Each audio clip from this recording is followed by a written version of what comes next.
안녕하세요. 깊은 밤의 세레나데입니다. 남편이 내연녀와 불륜여행 갔다가 돌아왔더니 집이 텅 비어 있고 아내가 300억을 들고 사라졌다지 뭐예요?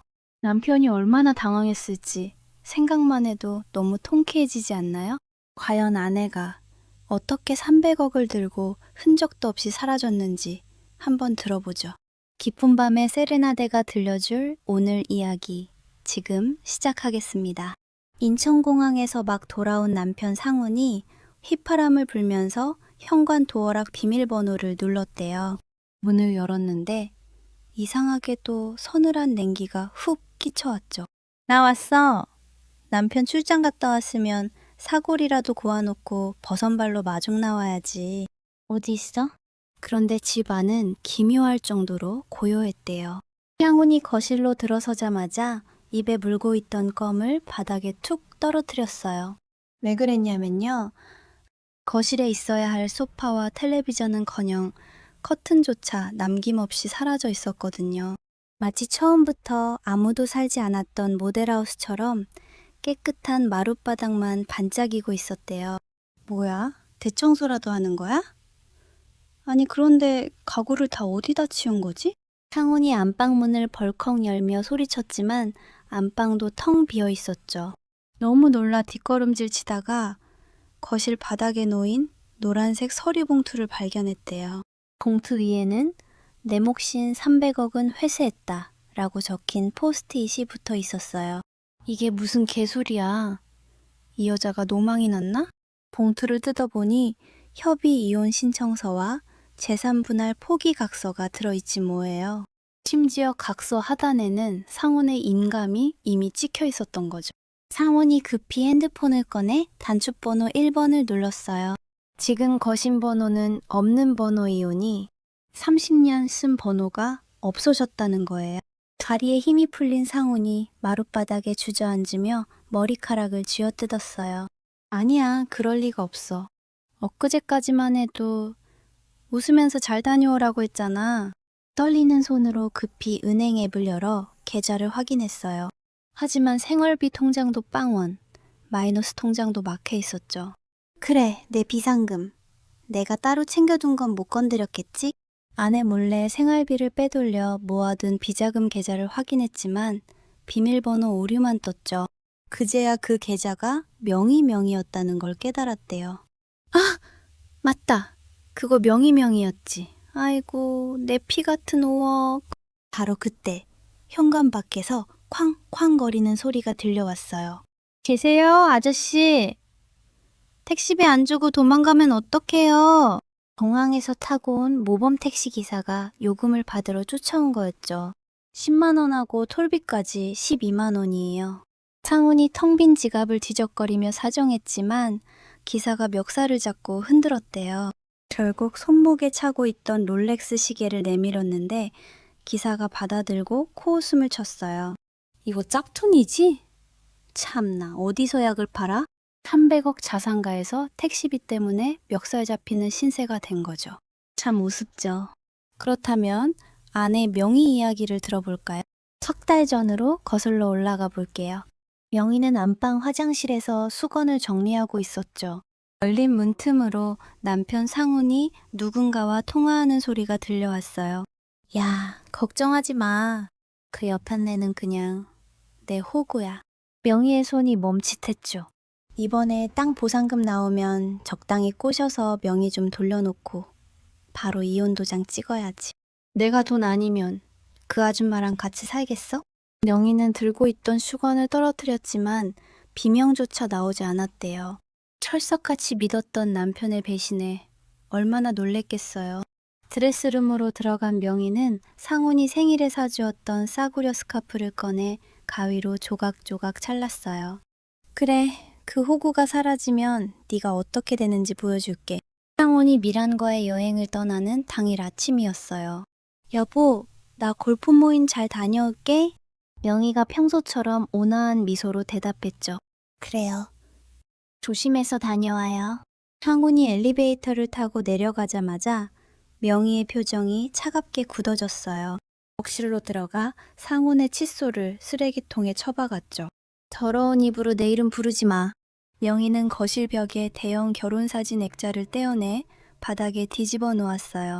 미리 싸둔 짐 가방을 들고 현관을 나서며 뒤집힌 액자를 밟고 지나갔죠. 잘 있어. 당신이 돌아올 땐 이 집도 나도 없을 거야. 도어락이 잠기는 소리와 함께 명희는 뒤도 돌아보지 않고 복도를 걸어 나갔대요. 다시 현재로 돌아와 볼게요. 갈 곳을 잃은 상훈이 마지막 동아줄이라 여기고 본가의 낡은 대문을 두드렸대요. 어머니 박 여사가 반색하며 현관문을 열어주었죠. 아이고, 우리 장남 왔냐? 이번에 여행 가서 면세점 좀 털어왔어? 엄마 관절약이랑 영양크림 사왔지? 거실 소파에 누워있던 여동생 상미도 벌떡 일어나 손을 내밀었어요. 오빠, 내 가방은? 올케 언니가 이번엔 에르메스 사오라고 돈 줬다며. 상훈이 빈손을 들어 보이며 힘없이 고개를 저었대요. 박 여사의 표정이 순식간에 굳어졌죠. 뭐야, 빈손이야? 설마 며느리가 돈 안 줬어? 상훈이 거실 바닥에 무릎을 꿇었어요. 엄마, 명희가 집도 팔고 돈도 다 챙겨서 도망갔어요. 저 지금 빈털털이에요. 박 여사가 들고 있던 믹스커피 잔을 탁자 위에 거칠게 내려놓았대요. 뭐? 도망을 가? 300억을 다 들고? 성미가 코웃음을 치며 팔짱을 꼈죠. 오빠, 솔직히 말해. 오빠가 또 바람 피우다 걸렸지? 상훈이 억울하다는 듯 가슴을 치며 소리쳤어요. 아니, 바람 좀 피운 게 뭐 대수라고. 재산을 다 들고 튀어? 내가 이 집 가장인데. 박 여사가 싸늘한 눈빛으로 상훈을 내려다봤대요. 야, 이 화상아. 네가 가장 노릇한 게 뭐 있어? 다 며느리 돈으로 떵떵거린 거지. 상훈이 배신감에 입을 딱 벌렸죠. 엄마, 지금 며느리 편 드는 거야? 내가 아들이잖아. 박 여사가 부엌으로 걸어가더니 굵은 소금이 담긴 바가지를 들고 나왔어요. 핏줄이 밥 먹여주냐? 돈 없는 아들은 필요 없다. 썩 나가. 글쎄, 박 여사가 상훈의 얼굴을 향해 소금을 쫙 뿌렸다는 거예요. 아, 엄마! 진짜 왜 이래! 상미가 현관문을 활짝 열며 손짓했어요. 오빠, 빨리 나가. 올케 언니 돌아오면 위자료 물어내라고 할지도 몰라. 박 여사가 빗자루를 들고 상훈의 등짝을 후려쳤대요. 돈 찾아오면 그때 와. 며느리 바짓가랑이라도 잡고 빌어서 돈 가져오란 말이야. 상훈은 쫓겨나듯 대문 밖으로 밀려났고 철커덕하고 대문 잠기는 소리가 들려왔어요. 가족에게 버림받은 상훈은 내연녀 미란을 찾아갔어요. 카페 테라스에 앉아있던 상훈이 미란이 나오자 급하게 미소를 지었죠. 미란아, 오빠가 지금 사정이 좀 생겨서 너희 집에서 좀 지내면 안 될까? 미란이 선글라스를 끼며 상훈을 훑어봤대요. 며칠 감지 못한 머리와 구겨진 셔츠를 본 미란의 미간이 찌푸려졌죠. 자기, 꼴이 왜 이래? 와이프 정리하고 300억 가져온다며. 돈은? 그때 상훈의 핸드폰에 카드 연체와 마이너스 통장 만기 문자가 떴어요. 미란이 잽싸게 핸드폰을 낚아채 확인했죠. 야, 김상훈, 너 빈털털이야? 미란이 가방에서 독촉장을 꺼내 상훈의 얼굴에 던졌어요. 이 사기꾼아, 내 빚 갚아준다고 큰 소리 치더니. 두 사람은 카페 앞 거리에서 서로 머리채를 잡고 뒹굴었대요.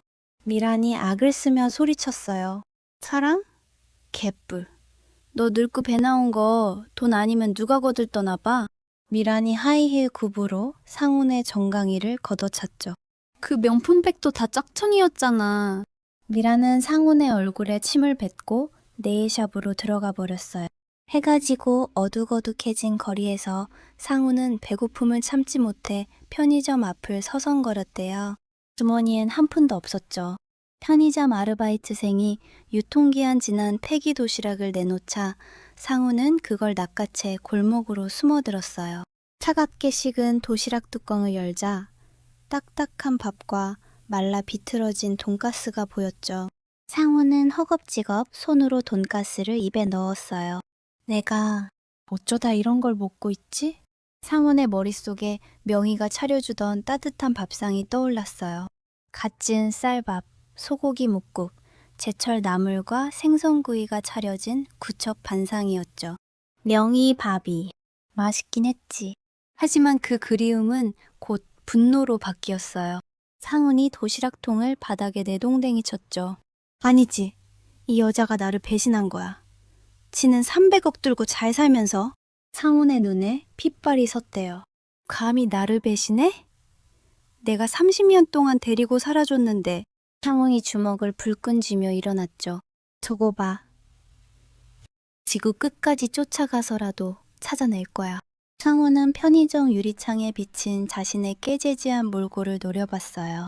거울 속의 남자는 더 이상 300억 자산가가 아닌 도끼만 남은 짐승처럼 보였대요. 찾아가서 무릎을 꿇든 멱살을 잡든 돈은 받아낼 거야. 상훈이 비틀거리며 어둠 속으로 걸음을 옮겼어요. 그의 등 뒤로 차가운 밤바람이 스산하게 불어왔죠. 일주일 후에요. 퀭한 눈의 상훈이 텅 빈 아파트 현관 앞 복도에 쪼그려 앉아 졸고 있었대요. 엘리베이터 도착 알림음이 띵 하고 울리자 상훈이 화들짝 놀라며 고개를 들었죠. 영희야, 왔어? 하지만 엘리베이터에서 내린 건 험상궂은 남자 2명과 이삿짐센터 직원들이었어요. 검은 가죽 자켓을 입은 남자가 상훈을 발끝으로 툭툭 쳤대요. 아저씨, 여기서 노숙하면 안 되는데. 상훈이 비틀거리며 일어섰죠. 누구신데 남의 집 앞에 짐을 풀어요? 여기 우리 집이에요. 남자가 코웃음을 치며 등기부 등본을 들이밀었어요. 소유권 이전 날짜가 9월 15일로 되어 있었죠. 9월이면 3달 전이잖아? 그때는 내가 여행 가기도 전인데? 남자가 서류를 탁탁 치며 혀를 찼대요. 전주인 아주머니가 금매로 넘기면서 잔금이랑 입주는 오늘로 맞춰달라고 특약까지 넣으셨어. 명의는 상훈이 미란과 여행 계획을 짜고 있을 때 이미 상훈이 길바닥에 나앉을 날짜까지 계산해 두었던 거예요. 내가 남편인데 내 동의도 없이 집을 팔아? 덩치 큰 남자가 상훈의 손을 거칠게 뿌리쳤죠. 참나, 영희가 아주머니 단독명의였는데 무슨 동의가 필요해? 상훈이 바닥에 주저앉으며 억지를 부렸대요. 못 가. 영희 올 때까지 여기서 안 움직일 거. 직원들이 상훈의 양팔을 잡고 질질 끌어냈어요. 현관문이 닫히고 상훈은 엘리베이터 밖으로 내동댕이 쳐졌죠. 아파트에서 쫓겨난 상훈은 인근 공원 벤치에 신문지를 깔고 누워 있었어요. 며칠째 씻지 못한 몸에서 악취가 났대요. 그때 또각거리는 하이의 소리가 들렸죠. 미란아, 네가 웬일이야? 미란은 며칠 전 싸웠던 건 잊은 듯 근심 가득한 표정으로 옆에 앉았어요. 핸드백에서 구겨진 초음파 사진을 꺼내 내밀었죠. 오빠, 이거 봐. 우리 아기야. 6줄에 상훈이 떨리는 손으로 사진을 받아들었어요. 진짜. 네, 맞아? 미란이 정색하며 말했어요. 내가 그런 거짓말을 왜 해? 그 아줌마 내연녀가 임신했다고 소문나면 곤란하겠지? 상훈의 눈빛이 흔들렸어요. 그렇지. 영희가 체면을 얼마나 중요하게 생각하는데. 미란이 회심의 미소를 지었죠. 내가 아는 홍신소 사장이 그 여자 어디 있는지 안 돼? 한몫 단단히 챙기자. 상훈과 미란은 도심의 최고급 호텔 로비에 도착했어요. 화려한 샹들리에가 반짝이는 로비는 꾀죄죄한 두 사람과는 전혀 다른 세상이었죠. 미란이 상훈의 옆구리를 찌르며 턱짓했어요. 오빠, 저기 2층 라운지 창가 봐. 상훈이 올려다보니 명의가 있었지만 상훈이 알던 그 명의가 아니었던 거죠. 늘 헐렁한 옷을 입던 명의는 온데간데 없고 고급스러운 실크 원피스에 우아하게 올린 머리를 한 기부인이 앉아 있었죠. 명희의 얼굴에는 30년간 본 적 없는 환한 미소가 있었어요. 맞은편에는 중후한 남자가 명희에게 차를 따라주고 있었죠. 저 남자 누구야? 명희가 왜 저런 놈이랑. 미란이 비아냥거렸어요. 와, 때깔이 다르네. 벌써 갈아탔어? 오빠보다 훨씬 젊어 보이는데? 상훈이 질투심에 주먹을 쥐었. 저 여자가 나 몰래 바람 피우고 있었어? 상훈이 당장이라도 뛰어 올라갈 기세였지만 그때 명희 옆에 남자가 일어나 의자를 빼주었어요. 남자 뒤로 경호원 2명이 따라 붙었죠. 명희를 에스코트하며 걸어 나오자 로비 직원들이 일제히 고개를 숙여 인사했어요. 그 위압감에 상우는 뒷걸음질 쳤죠. 자신은 택시비가 없어 멱살 잡히고 편의점 폐기 도시락을 주워 먹는데 아내는 경호원의 호의를 받으며 여왕처럼 걷고 있었어요. 미란이 상훈의 등을 떠밀었지만 상훈은 식은땀을 흘리며 고개를 저었죠. 잠깐만. 지금은 안 돼. 저놈들이 너무 많아. 상훈은 기둥 뒤에 숨어 멀어지는 명희의 뒷모습을 바라봤어요. 얼마나 열등감과 비참함이 차올랐겠어요. 아무튼 며칠 후 명희는 호텔 스위트룸의 거실에 있었어요. 은은한 클래식 음악이 흐르는 가운데 준서가 찻잔에 따뜻한 홍차를 따랐대요. 명희는 소파에 기대고 창밖의 도심 야경을 바라봤죠. 지난 30년 동안 베란다 창틀 먼지를 닦느라 보지 못했던 풍경이었어요. 준서가 찻잔을 명희 앞에 내려놓으며 부드럽게 말했대요.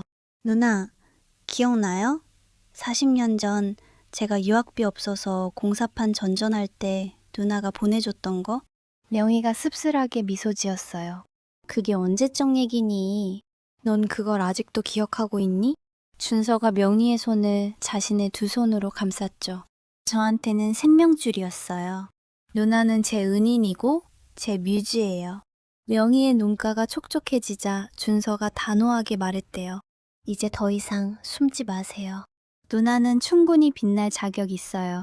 명희가 떨리는 목소리로 대답했죠. 고맙다, 준서야. 내가 다시 사람 구실 할 수 있을까? 준서가 명희의 어깨를 토닥였어요. 누나, 지금 누나가 얼마나 우아하고 아름다운지 모르죠? 상훈이 형 같은 사람이 망쳐놓은 가면 이제 벗어버려요. 명희는 준서의 따뜻한 위로에 굳게 닫혀있던 마음의 빗장을 조금씩 풀었대요. 누군가의 아내, 며느리가 아닌 이명이라는 존재가 다시 숨을 쉬기 시작했죠. 다음 날 오후, 명희는 준서와 함께 그가 설계한 교회 수목원을 거닐었어요. 따사로운 햇살이 유리온실 천장을 뚫고 쏟아져 내렸죠. 명희가 붉은 장미 덤불 앞에 멈춰서서 꽃잎을 어루만졌어요. 어머, 이건 루즈메이향이구나. 향기가 진하고 벨벳 같은 질감이 특징이지. 준서가 흐뭇하게 명희를 바라봤죠. 역시 누나 눈썰미는 못 속이네요. 이거 구하느라 꽤 힘들었어요. 명희가 아이처럼 환하게 웃으며 수국 꽃밭으로 발걸음을 옮겼어요. 준서야, 나 여기 있으니까 숨통이 트이는 것 같아. 준서가 나지막이 말했대요. 누나, 꽃은 그늘에 있어도 꽃이에요. 이제야 진짜 계절을 만난 거예요. 명희가 고개를 끄덕였죠. 그래, 네 말이 맞. 내 인생의 봄은 지금부터야. 명희는 주체적인 여성으로 다시 태어나는 변화를 온몸으로 느꼈대요. 그 시각 상우는 호텔 로비 입구에서 제지당했어요. 며칠째 씻지 않아 떡진 머리와 음식물 묻은 셔츠 때문에 보안 요원들이 막아섰죠. 손님, 죄송하지만 입장이 제한됩니다. 상훈이 고래고래 소리 질렀어요. 뭐? 내가 저기 스위트룸에 있는 이명희 남편이야. 호텔 지배인이 다가와 정중하지만 싸늘하게 말했죠. 선생님, 소란 피우시면 경찰 부릅니다. 나가주세요. 상훈이 멱살을 잡으려다 보안 요원들에게 제압당해 끌려나갔어요. 이거 나! 명희야! 이명희! 나 여기 있어! 상훈은 호텔 정문 밖 차가운 보도블록 위로 내동댕이 쳐졌죠. 바닥에 나뒹군 상훈이 일어서려 할 때였어요. 호텔 직원이 VIP 고객을 배웅하며 흘린 금박 봉투가 바람에 날려 떨어졌죠. 상훈이 구겨진 봉투를 주워 확인했어요. 이명희 이사장 생일 기념 자선 파티 12월 25일 그랜드 볼룸이라는 문구가 인쇄되어 있었죠. 상훈의 눈이 번뜩였어요. 12월 25일 크리스마스? 생일 파티를 호텔에서? 재단 이사장? 상훈이 미친 사람처럼 크크거리며 웃기 시작했대요. 그래 면이야. 네가 아주 팔자가 늘어졌구나. 상훈이 초대장을 꼬깃꼬깃 접어 주머니 깊숙이 찔러 넣었어요. 그의 얼굴에 비열한 미소가 번졌죠. 좋아, 아주 좋아. 사람들이 바글바글 하겠네? 거기서 확실하게 망신당하게 해줄게. 상훈은 호텔 건물을 올려다보며 침을 뱉고는 어둠 속으로 절뚝거리며 사라졌어요. 그의 뒷모습은 먹잇감을 노리는 하이에나처럼 탐욕스러워 보였죠. 상훈이 얼마나 비열한 계획을 세우고 있는지 생각만 해도 소름이 돋네요. 며칠 뒤 일이었어요. 크리스마스에 화려한 장식이 수놓인 호텔은 정재계 인사들과 장학재단 관계자들로 북적였대요. 천장에 매달린 거대한 샹들리에보다 더 눈부신 건 오늘의 주인공 명희였어요. 짙은 남색 드레스를 입고 목에는 다이아몬드 목걸이를 한 명희는 로비에서 봤던 초라한 아줌마가 아니었죠. 명희가 샴페인 잔을 들고 하객들에게 다가가자 사람들이 일제히 길을 터주며 고개를 숙였어요. 한 중견기업 회장이 다가와 정중하게 악수를 청했죠. 이 이사장님, 생신 축하드립니다. 청소년 예술 지원재단. 취지가 너무 훌륭하더군요. 명희가 우아한 미소를 지으며 고개를 끄덕였어요. 감사합니다, 회장님. 아이들의 꿈을 심어주는 일에 동참해 주신다면 기쁘겠네요. 준서가 흐뭇한 표정으로 명희의 팔을 에스코트했죠. 누나, 보여요? 사람들이 누나를 보는 눈빛이 존경과 동경 그 자체예요. 명희가 부채로 입을 가리며 눈짓을 했어요. 얘는 주책이. 그래도 네 덕분에 이런 호사를 다 누리는구나. 단상에 오른 사회자가 마이크를 잡고 목소리를 높였대요. 오늘의 주인공이신 이명희 이사장님의 건배 제의가 있겠습니다. 명희가 단상 중앙으로 걸어나가자 스포트라이트가 그녀를 감쌌죠. 여러분, 감사합니다. 지난날의 아픔은 걸음이 되었고 이제 저는 새로운 꽃을 피우려 합니다. 객석에서 우레와 같은 박수갈채가 터져나왔어요. 분위기가 무르익을 무렵 연회장 뒷문이 열리며 거친 고함이 들려왔죠. 이명희, 나와. 어디서 고상한 척이야. 하객들의 시선이 일제히 입구로 쏠렸어요. 꼬질꼬질한 상원과 촌스러운 모피 코트를 걸친 미란이 보안 요원들을 뿌리치고 들이닥쳤대요. 상훈이 단상을 향해 삿대질하며 악을 썼죠. 여러분, 저 여자 거짓말입니다. 저 여자가 내 돈 300억 들고 도망친 도둑년이에요. 미란도 배를 감싸지며 바닥에 주저앉아 통곡했어요. 언니, 어떻게 이럴 수가 있어. 질투난다고 전 재산 들고 도망가면 우리 아기는 어떡해. 하객들이 옹성거리며 명희를 쳐다봤죠. 준서가 경호원들에게 신호를 보내려 했지만 명희가 손을 들어 제지했어요. 명희의 얼굴에는 당황한 기색이 전혀 없었죠. 오히려 기다렸다는 듯 차가운 미소가 번졌어요.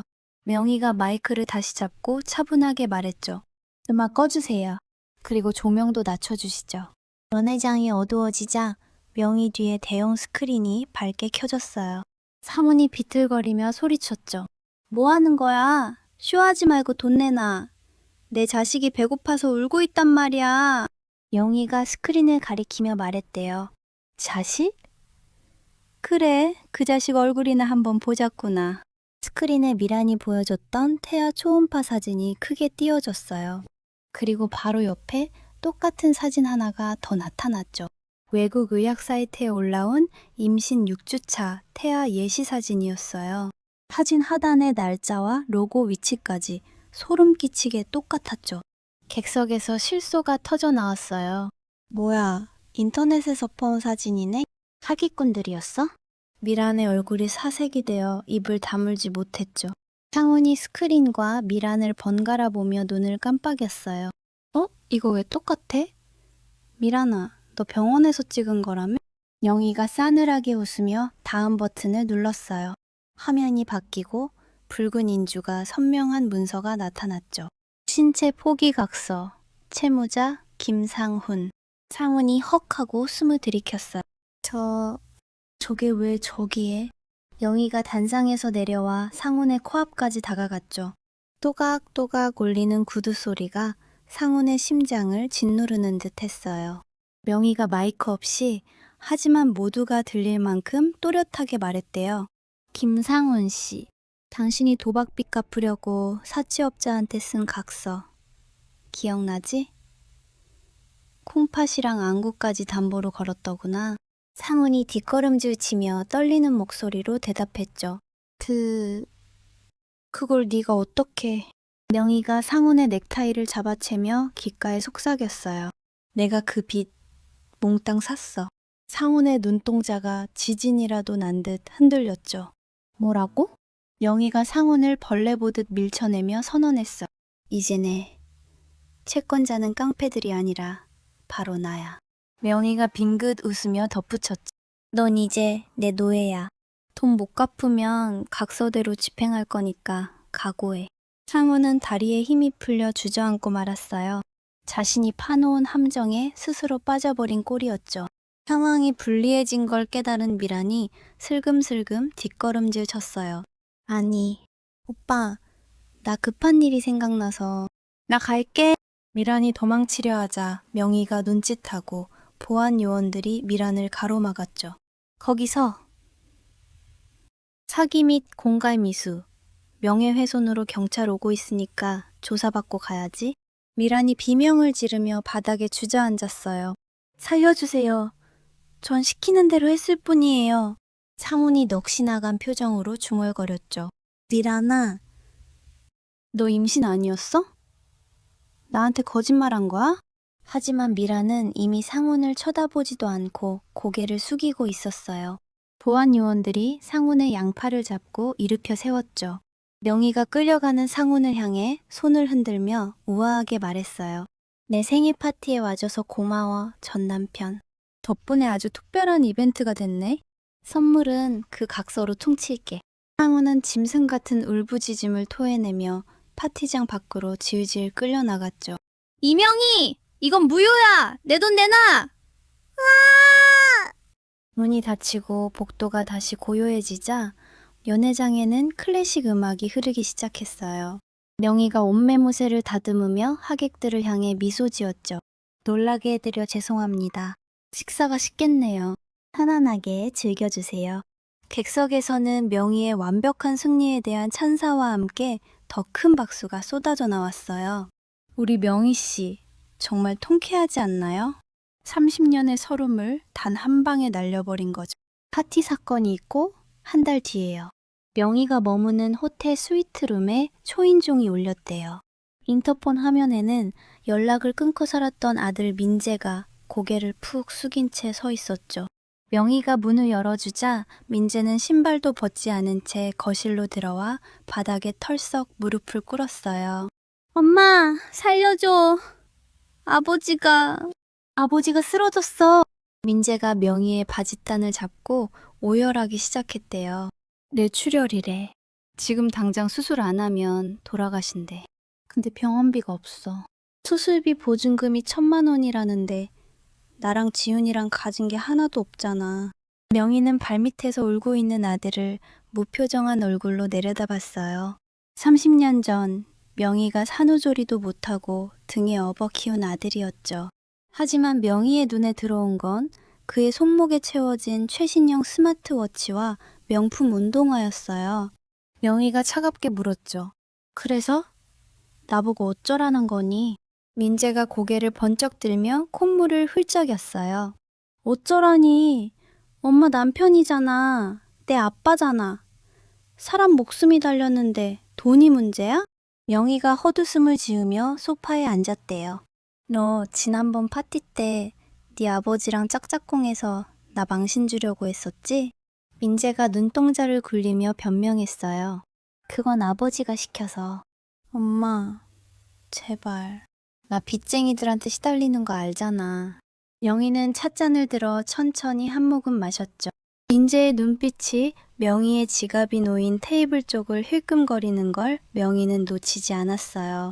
그 눈빛은 아버지를 걱정하는 아들이 아니라 먹잇감을 노리는 짐승의 눈빛이었죠. 언니가 단호하게 말했어요. 못 준다. 네 아버지 병원비는 국가에서 지원하는 긴급 의료비 신청하라고 해. 민재의 표정이 순식간에 일그러졌죠. 와, 진짜 너무하네. 엄마, 진짜 돈도 골랐어? 아들 죽는 꼴 보고 싶어? 영희가 자리에서 일어나 현관을 가리켰어요. 나가라. 더 듣고 싶지 않다. 민재가 벌떡 일어나며 명희를 노려봤죠. 그래, 어디 혼자 잘 먹고 잘 살아봐. 민재가 현관문을 쾅 닫고 나가는 소리가 거실을 울렸어요. 명희는 떨리는 손으로 가슴을 움켜쥐었대요. 남편에게 배신당했을 때보다 더 깊고 날카로운 통증이 심장을 찔러왔죠. 집으로 돌아온 민재는 물건을 집어던지며 난동을 부렸어요. 아내 지은이가 깜짝 놀라 방에서 나왔죠. 여보, 왜 그래? 어머님이 돈 안 주셔? 민재가 의자를 발로 차며 소리쳤어요. 안 준대. 아버지가 죽든 말든 알 바 아니. 민재가 냉장고에서 소주병을 꺼내 병째로 들이켰죠. 이대로는 안 돼. 내 빚 이번 달까지 못 막으면 사채업자들이 직장까지 찾아온다고. 지은이가 한숨을 푹 쉬며 식탁에 앉았어요. 남편의 도박빚에 지친 기색이 역력했죠. 민재의 눈이 번뜩였어요. 뺏어야지. 합법적으로. 민재가 꼬깃꼬깃한 법무사 명함을 꺼냈대요. 청년 후견인 신청할 거야. 엄마가 지금 제정신이 아니라고 몰아가면 돼. 지은이가 놀란 눈으로 민재를 쳐다봤죠. 여보, 그건 좀 아니지 않아? 민재가 지은의 어깨를 흔들었어요. 야, 정신 차려. 내가 후견인이 되면 300억 관리권이 다 나한테 온다고. 지은은 남편의 광기 어린 눈빛을 보며 소름이 돋았대요.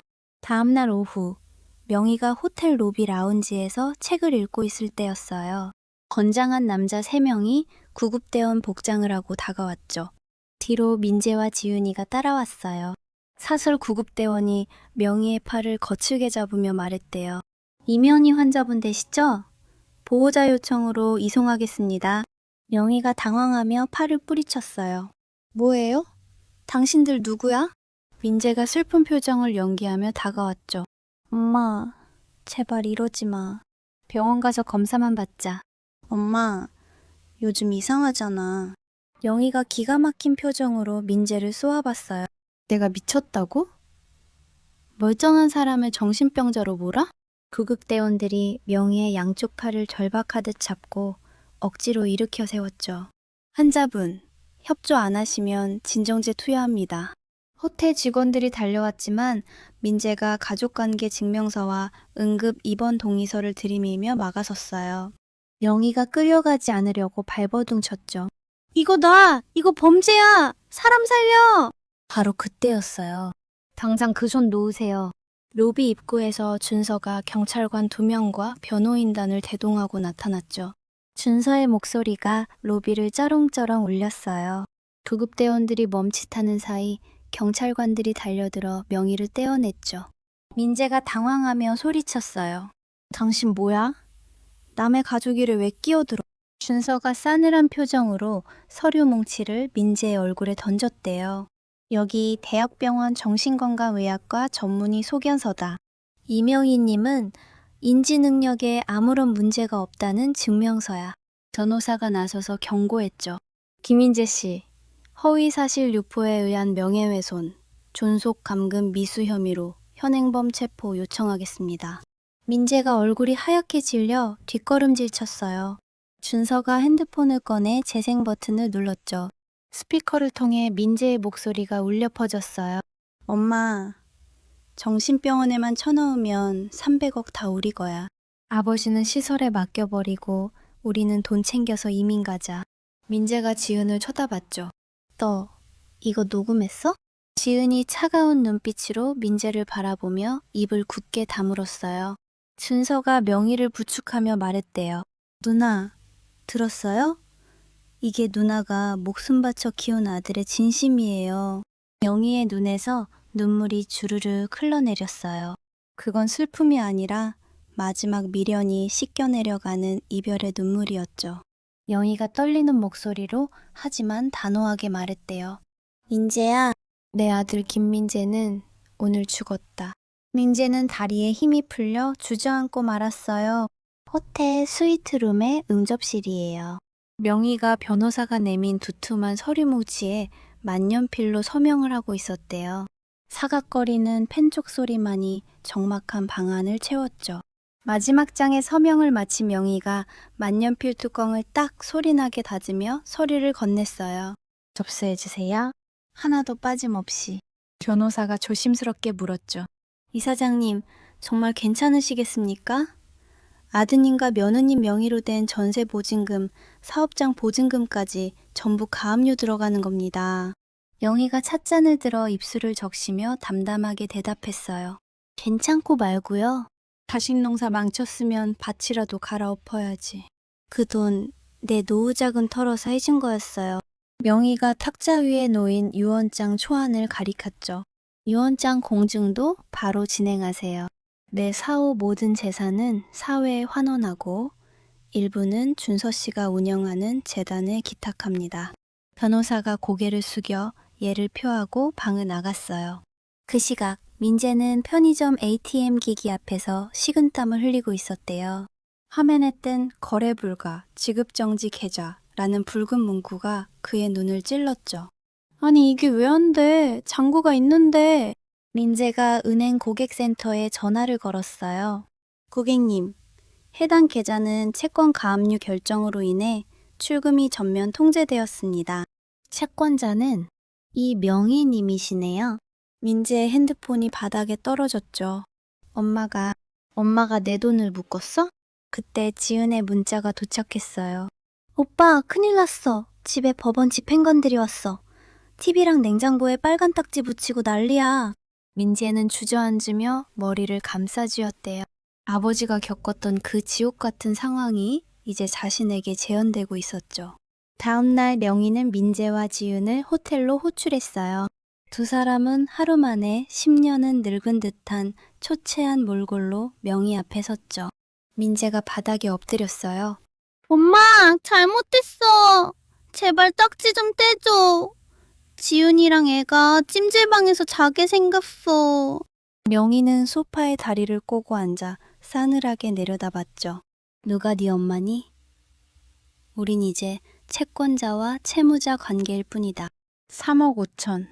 이자까지 쳐서 갚으면 압류 풀어주마. 민재가 울며 불며 사정했어요. 돈이 어딨어. 엄마가 다 묶어놨잖아. 명희가 테이블 위에 놓인 서류 봉투를 지은 쪽으로 밀었죠. 지은아, 너 그동안 마음고생 심했던 거 안다. 민재가 도박빚 때문에 네 결혼 폐물까지 훔쳐다 팔았지? 민재가 화들짝 놀라며 지은을 쳐다봤어요. 명희가 계속 말했죠.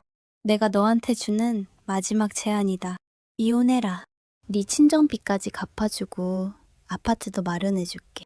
지은의 눈이 흔들렸어요. 지옥 같은 현실에서 탈출할 수 있는 유일한 동아줄이었죠. 민재가 벌떡 일어나 소리쳤어요. 엄마, 며느리한테 이혼하라고 부추기는 거야? 지은이 천천히 고개를 들어 민재를 바라봤어요. 그녀의 손이 허공을 가르며 민재의 뺨을 세차게 후려쳤죠. 짝! 네가 내 폐물 팔아먹을 때 사랑은 끝났어. 너 같은 인간 지긋지긋해. 지은이 명희를 향해 무릎을 꿇었어요. 이사장님, 감사합니다. 저 이혼하겠습니다. 명희가 흐뭇한 미소를 지으며 지은을 일으켜 세웠죠. 잘 생각했다.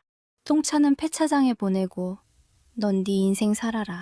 지은이 이혼 서류에 거침없이 서명했어요. 민재가 바닥을 기어가며 지은의 다리를 잡았죠. 여보, 안 돼. 가지마. 지은이 민재의 손을 매몰차게 뿌리쳤어요. 너네 아빠한테 가봐. 둘이 똑같으니까 잘 통하겠네. 지은은 서류를 챙겨들고 뒤도 돌아보지 않고 나갔어요. 방 안에는 민재의 통곡 소리만 울려 퍼졌죠. 명희는 울고 있는 아들에게 눈길 한번 주지 않은 채 경호원들에게 손짓했어요. 시끄러우니까 내보내. 다시는 이 호텔 로비에도 못 들어오게 하고. 명희는 창가로 다가가 와인잔을 들었죠. 이제야 청소가 다 끝났네. 홀가분한 표정으로 와인을 한 모금 삼켰어요. 1년이라는 시간이 흐른 뒤에요. 도심의 뒷골목에는 살을 애는 듯한 칼바람이 불어닥치고 있었대요. 무료 급식소 앞 길게 늘어선 줄 끄트머리에 누더기를 걸친 노인이 덜덜 떨며 서 있었죠. 한때 300억 자산가의 남편이라며 떵떵거렸던 상훈이었어요. 하지만 지금의 그는 엉겨붙은 머리카락과 검댕이 묻은 얼굴, 한쪽 다리를 심하게 저는 영락없는 노숙자의 몰골이었죠. 상훈이 언 손을 입김으로 호호 불며 중얼거렸어요. 추워. 배고파. 밥 언제 주는 거야? 공사판에서 벽돌을 나르다 떨어진 자재에 다리를 깔린 후 상우는 더 이상 막노동조차 할 수 없는 몸이 되어버렸대요. 치료비가 없어 방치한 다리는 썩어가는 듯한 악취를 풍겼죠. 그때 매서운 바람이 불어와 상훈의 발치에 신문지 한 장을 굴려놓았어요. 상훈이 무심코 신문지를 집어들었죠. 신문 일면 하단. 컬러 사진 속에서 환하게 웃고 있는 여자의 얼굴이 상훈의 시선을 사로잡았어요. 올해의 영향력 있는 여성 이명희 이사장. 전 재산, 사회 환원 약속 지켜. 노블레스 오블리주의 실천. 상훈의 눈이 튀어나올 듯 커졌죠. 이명희? 사진 속 명희는 기품 있는 정장 차림으로 대통령 표창을 받고 있었어요. 상훈이 더러운 손가락으로 신문 속 명희의 얼굴을 문질렀죠. 내 돈. 저거 다 내 돈인데. 상훈의 머릿속에 지난 1년의 기억이 주마등처럼 스쳐 지나갔어요. 미라는 임신 사기극이 들통나고 과거 도박빚까지 터지면서 사기죄로 감옥에 들어갔죠. 아들 민재는 가압류를 풀지 못해 신용불량자가 되었고 빚쟁이들을 피해 야반도주한 뒤 연락이 두절되었어요. 가족도 돈도 건강도 모두 잃은 상훈에게 남은 건 지독한 후회와 배고픔 뿐이었죠. 상훈이 신문지를 가슴에 품고 바닥에 주저앉아 통곡하기 시작했어요. 명희야, 여보, 나 좀 살려줘. 나 여기 있어. 상훈의 울음소리가 쇳소리처럼 거칠게 터져나왔죠. 내가 미쳤었어. 300억 필요 없어. 그냥 따뜻한 밥 한 끼만 줘. 앞에 서 있던 덩치 큰 노숙자가 뒤를 돌아보며 인상을 썼어요. 아, 시끄러워. 밥맛 떨어지게 왜 질질 짜고 난리야. 노숙자가 신고 있던 워커로 상훈의 다친 다리를 걷어찼대요. 아! 상훈이 비명을 지르며 구정물이 고인 바닥에 나뒹굴었어요. 상훈은 흙탕물 범벅이 된 채 신문지를 놓지 않으려 발버둥쳤죠. 안 돼. 내 마누라야. 우리 명희야. 하지만 바람이 다시 불어와 신문지를 낚아채 갔어요. 명희의 사진이 담긴 신문지는 하늘 높이 날아올라 상훈의 손이 닿지 않는 곳으로 멀어져 갔죠.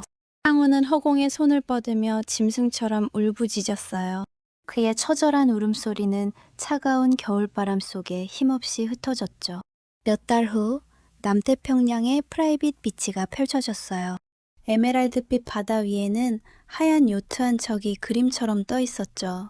요트 갑판이 선글라스를 낀 명희가 샴페인 잔을 들고 바닷바람을 맞고 있었어요. 하얀 린넨 셔츠 자락이 바람에 나부끼고 그녀의 얼굴에는 그늘 하나 없는 평온함만이 가득했죠. 준서가 다가와 명희의 어깨에 가디건을 걸쳐주었어요. 누나, 바람이 좀 차요. 감기 들라. 명희가 선글라스를 살짝 내리며 윙크했죠. 걱정 마. 나 이제 튼튼해. 갑판 아래쪽에서 젊은 청년들이 손을 흔들며 불렀어요. 이사장님, 빨리 내려오세요. 파티 시작해요. 명희가 후원하는 장학재단의 장학생들이었죠. 준서가 난간에 기대어 수평선을 바라보며 말했어요.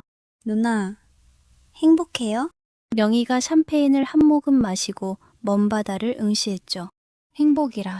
글쎄, 행복이라는 단어로는 좀 부족한 것 같다. 명희가 샴페인 잔을 들어 석양에 비추어 봤어요. 황금빛 기포가 끊임없이 피어올랐죠. 자유. 그래, 완전한 자유야. 누구의 눈치도 보지 않고 내가 가고 싶은 곳으로 키를 돌릴 수 있는 자유. 명희가 준서를 돌아보며 환하게 미소 지었어요. 지난 60년은 연습 게임이었어. 덕분에 맷집 하나는 제대로 키웠지. 명희가 바다를 향해 잔을 높이 들었죠.